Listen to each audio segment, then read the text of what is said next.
всички!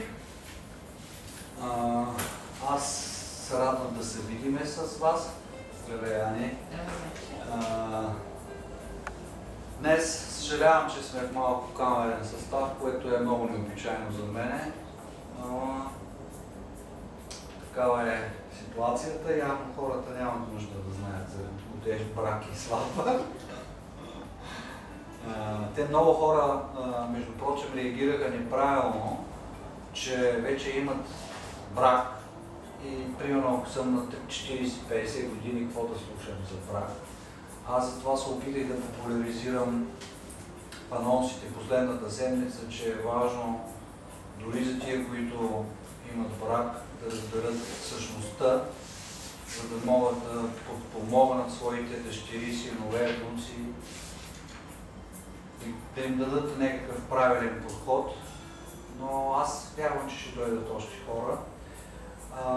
Както стана ясно, днес темата ни е поредна среща на Клуб Благост по тема, която трябваше да я проведеме във втората седмица на август и я отложихме за днес, поради причина, че аз много исках именно Вяра да говори при нас по тази тема, но тя беше извън София, затова днес провеждаме тази среща. Така че много се радвам да ви представя, не знам с някой, може би се познавате с Вяра Колева, с някой може би не, но Вяра Колева има повече от 22 годишен практически личен опит, стаж или както искате го приемете, без прекъсване в своя личен път в бхакти йога и тя има безценно знание, опит и практика за този дълъг период, които със сигурност за мен ще бъде много голямо удоволствие да сподели част от този свой личен опит и знание пред нас. Така че много се радвам да ви представя моята близка на сърцето Вяра и извинявам се, че ние обикновено започваме с 15 минути закъснение, но днес сме пак в контекста, така че добре дошла, благодаря, че прие поканата ни и сега ще слушаме с интерес. Благодаря на всички за вниманието и най-вече на благо за честа, защото в края на краищата всеки е ценен с опита си, който придобива и всеки има какво да сподели. И наистина се чувствам задължена след годините плод, които съм събрала, да мога да ги споделя. Вярвам, че тук има и хора с по-богат опит от моя, но поради стечение на обстоятелствата съм избрана аз да говоря пред вас. Наистина темата е много обширна, тя е достойна за един семинар. Не може да претендирам, че ще мога да обхвана всичките теми и подтеми, както бяха зададени благо чрез мейла, но мога да се докосна до някои от тях, а вие вече може да задавате своите въпроси по време на самото изложение. Винаги може да ме спирате и да питате, защото ценното е в задаването на въпроса, защото той поражда отговор, който не винаги идва от мене, а по някакъв начин лектора става медиум на една по-висша сила на благост и вдъхновение за всеки един от вас. И ще съм много щастлива, ако по някакъв начин мога да ви бъда полезна.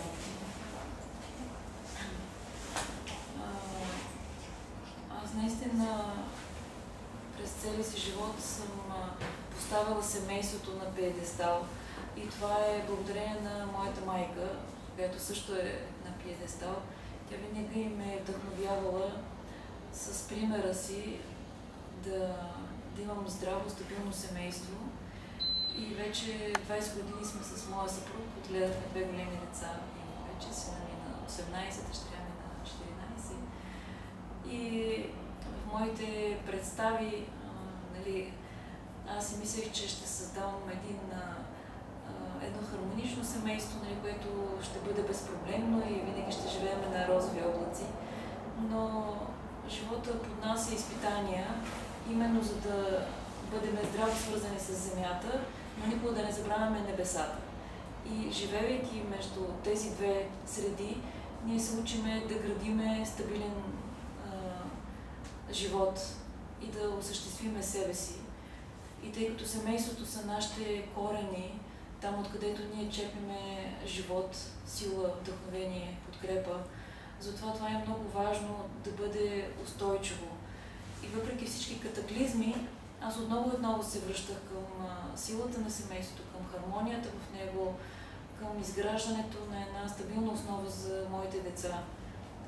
И наистина човек се учи докато е жив, защото ние нямаме тая култура, каквато имат в източните страни, там откъдето извират корените на древното знание. И затова нас никой не ни е учил как да бъдем родители, как да бъдем майки, как да бъдем дъщери, синове. И затова е важно, независимо кой какъв стаж има в семейния живот, отново и отново да се обръщаме към древното знание, за да можем отново и отново да подобряваме живота си, да даваме ново качество на дните си. Защото всеки един ден е ново раждане. Ние отново имаме шанс да се подобрим, да постъпваме по по-добър начин, да даваме най-доброто от себе си, защото наистина винаги имаме шанс. Защото ние сме чисти души, ние сме изпълнени с това знание, но поради различни обстоятелства сме го забравили и нямаме връзка с тези корени, които са толкова важни и сега, и актуални винаги. И отново, като си припомняме, ще дадем шанс на това знание да се възроди вътре в нас и ние да дадем най-доброто на децата си. Защото се казва, че да, ние преживяваме трудности, да, ние живеем в един много агресивен свят. Нямаме до себе си тази мъдрост и култура, която имат на изток.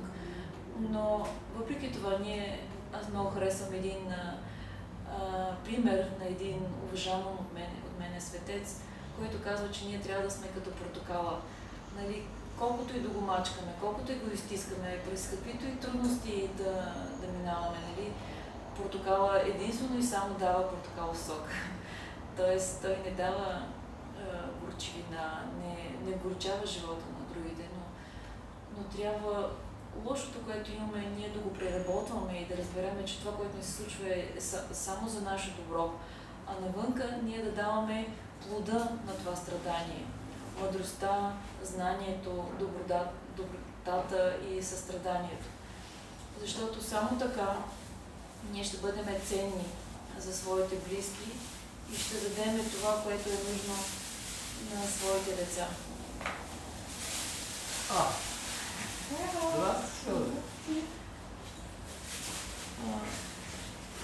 Ако предпочитате, може да вървиме подред по темите. И пак казвам, чувствайте се свободни да ме прекъсвате и да ме питате каквото ви се породи във вас като въпрос. Защото това ще даде богатство на темата и ще може да обхванем неща, които, примерно, не съм мислила да кажа. И така, първо искам да говоря за семейството като институция.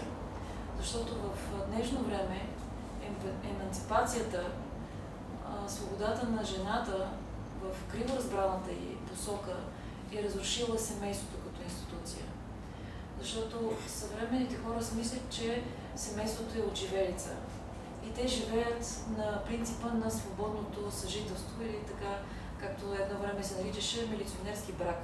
Тоест събират се двама човека, двама души, живеят на семейни начала, но нямат подпис и си мислят, че това ще им даде свободата всеки да влиза и да излиза от семейните начала без грам отговорност.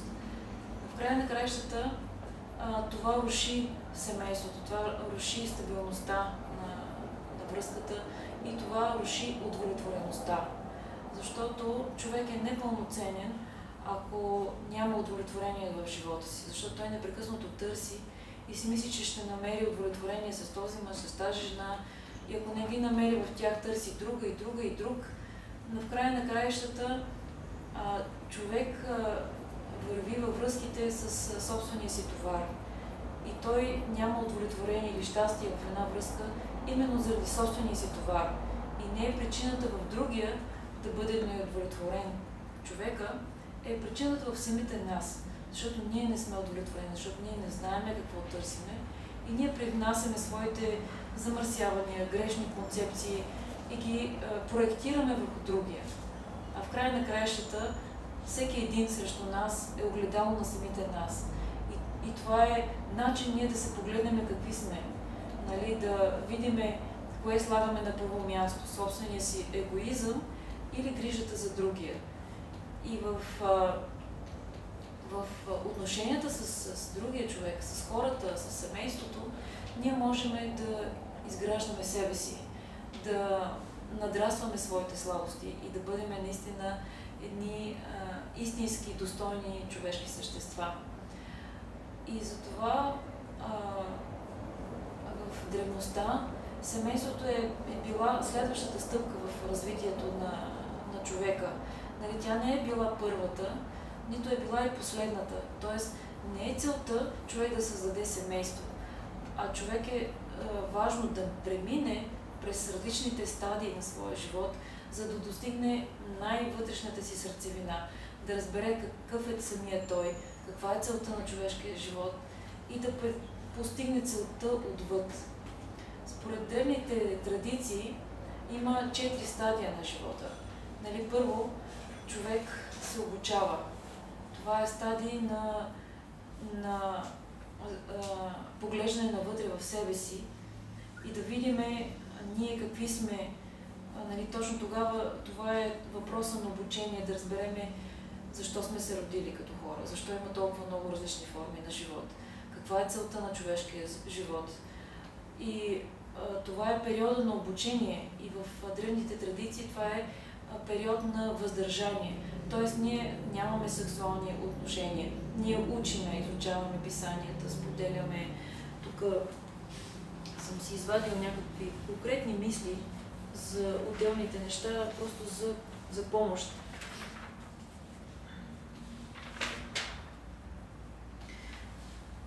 В древните писания ги наричат 4 ашрама.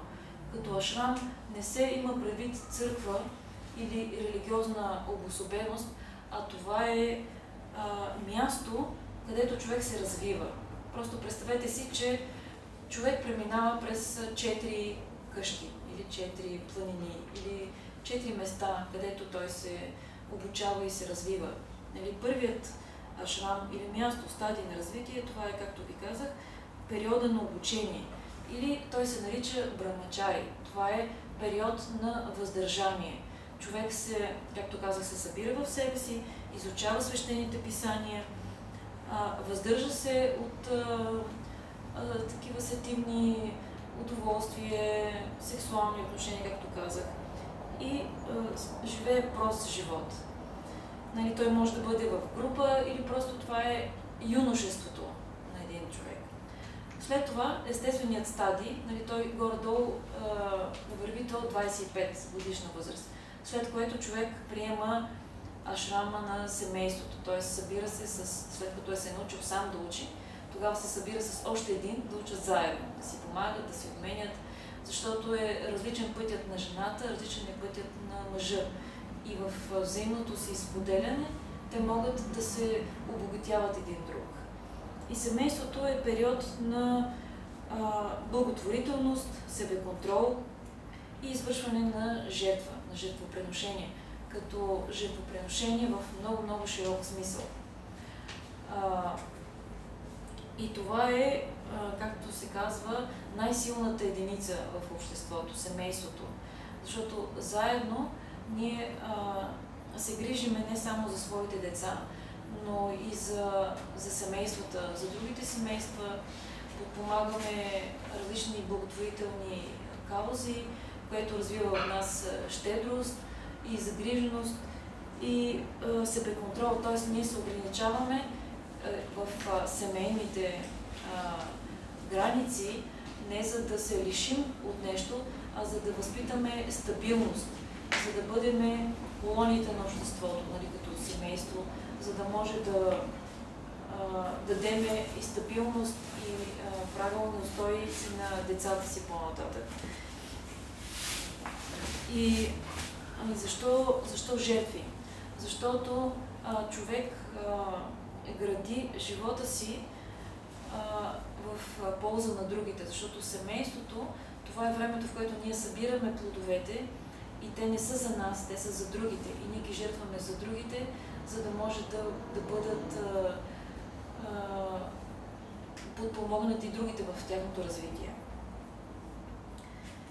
И третия стадий е когато вече сме в една по-напреднала възраст, нали, в древните писания, това е 50 годишна възраст, което в нашето общество, нали, не може да се прилага едно към едно, но просто в един момент, когато децата са вече пораснали, когато поемат своя път, тогава е време ние да преминем в един преходен период, в който ние частично се отделяме от семейството, продължаваме да се грижим за него, но започваме да приемаме пътя към Бога, към личното усъвършенстване. Започваме повече да се отдаваме на духовни дейности, на споделяне на опита, нали, можем да обучаваме другите, да правим различни лекции, семинари и такива неща. И в четвъртия етап, това е етапа на монашеството, т.е. ние тотално се отделяме от светския живот, материалните блага и поемаме пътят на посвещението, нали, към Бога, което е път на безстрашие, развиване на духовно знание и пречистване на нашето съществуване. Това е един много дълбок символ и това е периодът, монашеството е символ на развиване на тази мъдрост, благодарение на които другите хора също ще бъдат от полза. Всеки един стадий от нашето развитие не е егоистичен. Нали? И целта е ние да разбереме неговата полза в всеобщия организъм. Ако разберем, че нали, това е като едно тяло, никой без никой част не може. Нали? Главата не може да съществува отделно от тялото, от ръцете и краката. Краката не може да решат да си върват някъде отделно от тялото. Затова ние сме взаимно зависими. И в такава гледна точка просто сме в един кръговрат на живота и придобивайки ценните периоди от иззнанието в живота си, ние можем да ги дадем, да ги споделим с другите и съответно да има полза. Казват, че главата на тялото, нали, символизира божественото, знанието и оттам трябва, нали, да идва, нали, божественото знание, мъдростта.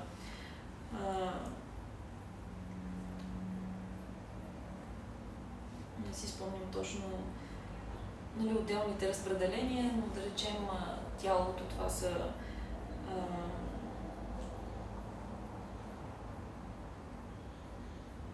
както и те да не ви объркам, но просто има символика във всеки. Това според Бхагавад Гита ли? Да. 16-та глава е стомаха. Не. Аз говоря спрямо тези 4 стадия. Нали, ръцете са една част, тялото отговаря с друга част, краката са примерно тези, които трябва да ни отведат на правилното място и така нататък. Да. Значи главата са брамините. Да, знанието, мъдростта. Знанието, мъдростта. Ръцете са шудрите. Добре, няма значение сега да не изпадаме в подробности, който иска наистина може да се обърне към свещените писания, да се... Съжалявам, не съм такъв няма... Просто искам да говоря само на база на моя опит. Нямам претенции да съм свръхкомпетентна, за което се извинявам. И така, следвайки темите,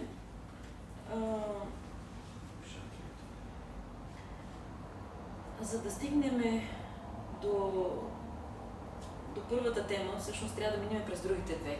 Нали, за годеж, сватба и венчавка, ние трябва просто да обрисуваме ситуацията, в която сме. Аз горе-долу започнах. Нали, мисля, че горе-долу придобихте представа за важността, за устоите на семейството и вредата от еманципацията, защото в края на краищата да, това е добре, защото всяко едно залитане в една или друга посока е вредно. Нали? Ако главата твърде много, нали, се извисява и мисли за висши теми и забравя да се погрижи за тялото, нали, то ще страда. Ако ръцете непрекъснато правят нещо извън интересите на тялото, това също е грешно. Нали? Разбирате, просто трябва да има една цел, една висша цел, която да държи в хармония всички отделни части. И затова еманципацията вреди, защото си мислиме, че ние може да бъдем превърнати, жените може да бъдат превърнати в мъже. Но това е грешна предпоставка, защото в край на краищата това е еманципацията. Да искаш свобода там, където ти нямаш нужда от нея. Моля да ме разберете правилно. Всяко нещо си има своето значение и нужда, защото епохата, в която се развиваме, тя предполага жената да приеме и малко по-друга роля. Но жената не може да стане мъж, както мъжа не може да стане жена. И ако всеки си стои на мястото, това е най-здравословната позиция. Трудно е, нали, жената да отговаря на мъжките критерии и да се справи в един такъв агресивен мъжки свят. И оттам идват и всичките проблеми. Защото жената се натоварва с още един проблем, нали, това е да бъде мъж в обществото. Тогава мъжът започва да се чуди как да бъде жена, нали, да прави разни домакински работи и да се грижи за неща, които не са в неговото поле на изява. И затова се получава такъв дискомфорт за всички, на всички нива. Затова е хубаво наистина да се опреме на древното знание, което може да ни даде някаква представа как да балансираме всичките тези, как да кажа, деликатни теми и да си намериме своето място дори и тук и сега, в тази еманципирана епоха.